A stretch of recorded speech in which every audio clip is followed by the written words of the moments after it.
আপোনালোকৰ চেনেলৰ জৰিয়তে গোটেই অসমবাসীলৈ অসমীয়া নৱবৰ্ষৰ শুভেচ্ছা আৰু বিহুৰ ওলগ যাচিছোঁ।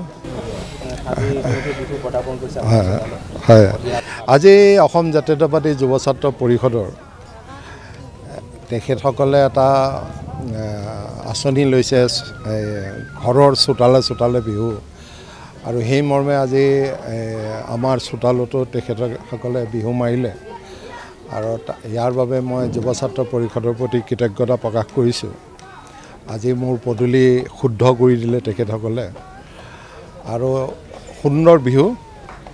আৰু ময়ো যুৱ ছাত্ৰ পৰিষদৰ এজন প্ৰাক্তন সদস্য হিচাপে আজি তেখেতসকলে যিটো পদক্ষেপ লৈছে বিহুক লৈ, এই পদক্ষেপ লোৱাৰ বাবে মই গৌৰৱান্বিত, আৰু মই তেখেতসকলক শুভেচ্ছা জ্ঞাপন কৰিছোঁ, যাতে এই পদক্ষেপে অসমীয়া বিহুটো আৰু জাগ্ৰত, আৰু আমাক অসমীয়া জাতিটোক শক্তিশালী আৰু সংগঠিত কৰি ৰাখে।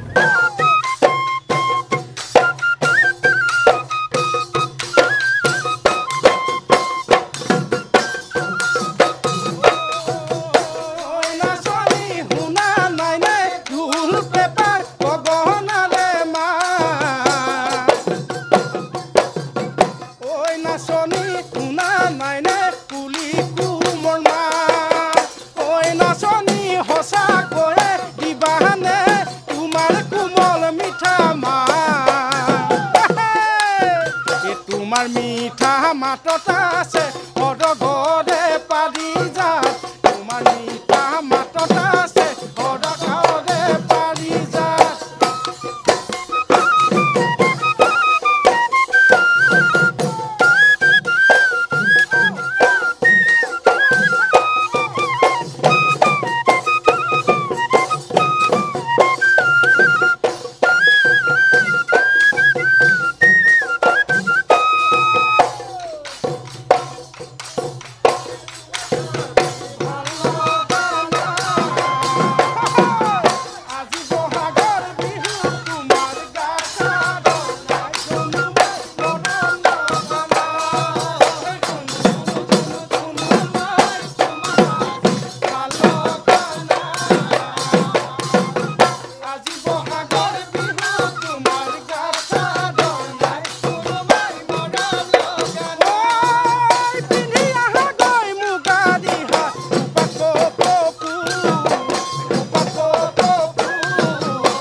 জাকে জাকে বহাগী চৰাই